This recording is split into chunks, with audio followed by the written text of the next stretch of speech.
Hello बच्चों, आज हम नया चैप्टर शुरू करेंगे। कौन सा? वायु, दाब और पवन, है ना। अब जैसे हम वायुमंडल, जैसे हम रहते हैं, हमारे पृथ्वी के चारों ओर क्या है? वायु है ना। हम वायु से घिरे हुए हैं। अब वायु में कई प्रकार की गैसें होती हैं। कौन कौन सी गैसें होती हैं? इसके पहले भी हम जैसा कि पढ़ चुके हैं कि वायु में hydrogen, oxygen, carbon dioxide, nitrogen, ozone, विभिन्न प्रकार की गैसें वायुमंडल में रहती हैं। तो ये वायुमंडल में जो गैसों का क्या होता है? मिश्रण होता है। तो वायु दाब हम कैसे नापते हैं ना। तो वायु दाब के बारे में मतलब वायु का दबाव जो होता है वो क्या होता है? हर सतह पर एक सा नहीं होता। कभी वायु का दबाव कहीं पे अधिक होता है तो कहीं पे कम होता है। जैसे जैसे समुद्री सतह जो होती है ना, वहाँ पे वायु का नीचे जो है वो दबाव ज़्यादा होता है, लेकिन जैसे जैसे ऊपर चढ़ते जाते हैं ऊपर की ओर, तो वायु का दबाव वहाँ पे क्या होता है? कम होता जाता है, अर्थात वायु वहाँ पे कम होती जाती है। इसीलिए आपने अक्सर देखा होगा कि जो पर्वतारोही है तो वो जब ऊपर चढ़ते हैं तो वहाँ पे वायु उनको कम मिलती है, तो वहाँ हमको सांस लेने में क्या होती है? दिक्कत होने लगती है।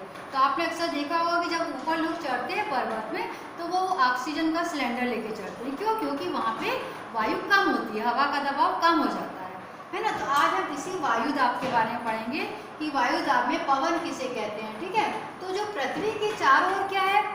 जैसे हम जहाँ सांस ले रहे हैं वहाँ पे क्या है? वहाँ पे वायु है।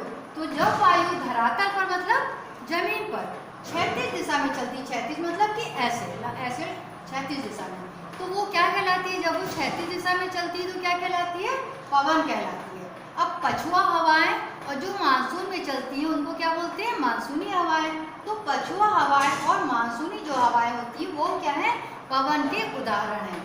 और वायु स्थिर हो या धरातल से जब आकाश की ओर, और धरातल से आकाश मतलब धरातल मतलब ये नीचे की जो जमीन है यहाँ से आकाश की ओर जाती है या आकाश से धरातल की ओर आती है, तो ये क्या कहलाती है? लंबवत। ये कौन सी वायु कहलाती है?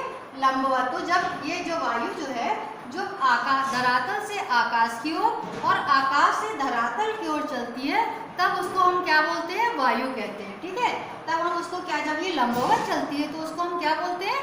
वायु कहते हैं। अब हम पढ़ लेते हैं कि वायु दाब से आशय अर्थात वायु दाब क्या है।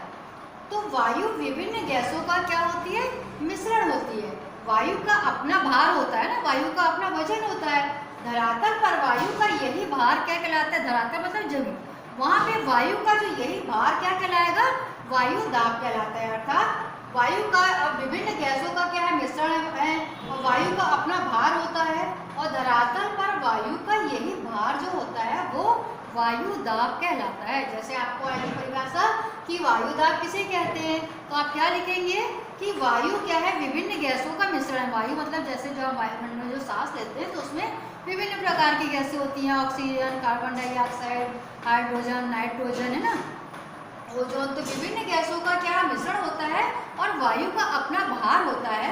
धरातल पर जो धरातल में जमीनी सतह होती है उस पर वायु का यही भार क्या कहलाता है? वायु दाब कहलाता है। दूसरे शब्दों में पृथ्वी की सतह जो होती है, पृथ्वी की सतह पर वायुमंडल अपने भार के कारण जो दबाव डालता है उसे हम क्या बोलते हैं?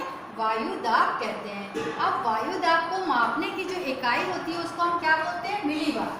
वायु दाब मापने की जो इकाई है उसको हम मिलीबार कहते हैं। तो जैसा कि आपको चित्र में दिखाया गया है, ये है वायु दाब मापी यंत्र। इससे वायु दाब मापा जाता है कि कहाँ पे कितना है वायु दाब, अधिक है या कम है। ये बैरोमीटर इसको कहते हैं या वायु दाब मापी यंत्र कहते हैं। इसके दो नाम है। और ये इसका चित्र जो आपको हमने बनाया है ये आप अपनी कॉपी में बना लीजिए। ये वायु दाब मापी यंत्र है, इससे वायु दाब मापते हैं। अब वायु दाब को प्रभावित करने वाले कारक कौन से होते हैं? समुद्री सतह पर वायुमंडलीय दाब 1013 मिलीबार के बराबर होता है। अब इसमें कौन सी सतह होती है? जिसमें जो होता है जैसे समुद्री सतह। अब समुद्री सतह की जो ऊंचाई, समुद्री सतह पर निचले हिस्से में जो है वायु का दबाव बहुत अधिक होता है, लेकिन जैसे जैसे आप ऊपर की ओर चढ़ते जाते हैं, समुद्री सतह से ऊपर की ओर जाते हैं, पर्वतीय क्षेत्र में जाते हैं तो वायु का दबाव वहाँ पे क्या होता है? कम होता जाता है और हमें फिर वहाँ पे ऑक्सीजन लेके जाने की जरूरत पड़ती है क्योंकि वहाँ वह कम हो जाती है। और वैसे ही है तापमान। अब तापमान के बारे में क्या है कि तापमान जो है वो तापमान के बढ़ने पर हवा क्या होती है? फैल जाती है और क्या हो जाती है? फैलने का हल्की होकर क्या होती है? ये ऊपर उठती है, जिससे वायु का भार क्या हो जाता है? कम हो जाता है। इसके विपरीत तापमान के जब कम हो जाता है, जब तापमान नीचे कम होता है तो वायु क्या हो जाती है? भारी हो जाती है और वायु दाब क्या हो जाता है, अधिक हो जाता है। जब तापमान जो इसमें अधिक होगा तो वायु क्या होगी, फैल जाएगी, तो दबाव उसका कम हो जाता है। इसी प्रकार जब तापमान क्या होगा, कम होगा तो वायु क्या होगी, यहाँ पे क्या हो जाएगी, भारी हो जाएगी, वायु दाब का यहाँ पे क्या हो जाएगा, अधिक हो जाएगा। अर्थात तापमान बढ़ने पर हवा फैलने के कारण हवा क्या होती है, हल्की होकर ऊपर उड़ जाती है, जिससे वायु का भार क्या हो जाता है, कम हो जाता है। इसके विपरीत तापमान के कम होने से वायु भारी हो जाती है और वायु दाब क्या हो जाता है, ये अधिक हो जाता है। इस प्रकार ये जो कारक है ये वायु दाब को प्रभावित करते हैं। तापमान प्रभावित करता है, जब अधिक होता है तो वायु क्या होती है, हल्की होकर फैल जाती है, तो दबाव कम हो जाता है। तापमान कम होने से हवा भारी हो जाती है और वायु दाब क्या होता है, ज़्यादा हो जाता है। बस इतना ही सा तापमान और समुद्र सतह से ऊंचाई, दो है ये आपको जो इसको प्रभावित करते हैं वायु दाब को।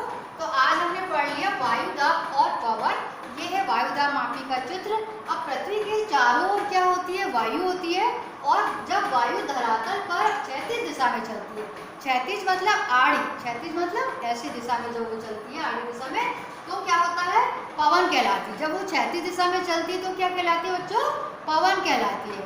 और पछुआ और हवाएं और जो मानसूनी हवाएं हैं वो क्या है, पवन के उदाहरण है। वायु स्थिर होती है या धरातल से आकाश की ओर या आकाश से धरातल की ओर लंबवत चलती है, वह क्या कहलाती है, वायु कहलाती है।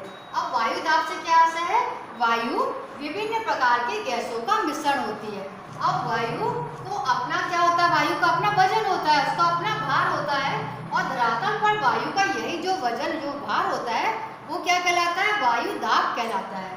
और दूसरे शब्दों में पृथ्वी की सतह पर वायुमंडल अपने भार के कारण जो दबाव डालता है उसको क्या बोलते हैं, वायु दाब कहते हैं।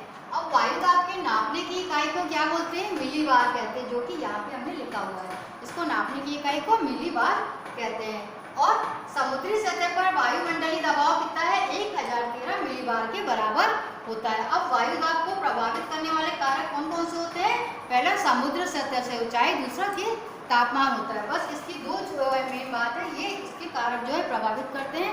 कौन कौन सा, पहला समुद्र सतह से ऊंचाई और दूसरा इसका तापमान। तो तापमान क्या है, जब अधिक होता है तो वायु क्या होती है, फैल जाती है, फैलती है तो ऊपर जाके ये क्या होती है, हल्की हो जाती है, और कम होता है तो वायु दाब क्या होता है, अधिक हो जाता है ना। ये बस इसका है तापमान और समुद्र सतह से ऊंचाई। और तापमान में आप क्या लिखेंगे कि तापमान के बढ़ने पर हवा फैलने के कारण हवा क्या होती है, हल्की होकर ऊपर उठती है, जिससे वायु का भार कम हो जाता है। और ठीक इसके विपरीत जब तापमान कम होता है तो वायु भारी हो जाती है, और वायु भारी हो जाती है और वायु का दबाव अधिक हो जाता है। तो ये आप आज चित्र बना लीजिए, मैं किनारे हो जा रही हूँ, आप लोग ये लिख लीजिए। इसका बस इतना ही है, वायु दाब क्या होता है इसका ये चित्र बना लीजिए। वायु दाब मापी का आपको अपनी कॉपी में बच्चों चित्र अवश्य बनाना है, अपनी कॉपी में चित्र बनाइए, वायु दाब के लिखिए। और वायु दाब को कौन से कारक प्रभावित करते हैं, पहला समुद्र सतह से ऊंचाई, दूसरा तापमान। तो आज के लिए बच्चों बस इतना ही। कल हम इसके नेक्स्ट इसके आगे का पढ़ेंगे कि कैसे कहाँ पे वायु दाब कितना होता है। ठीक है, तो आज के लिए इतना ही। लिख लीजिए, आप अपनी कॉपी में नोट करते जाइए।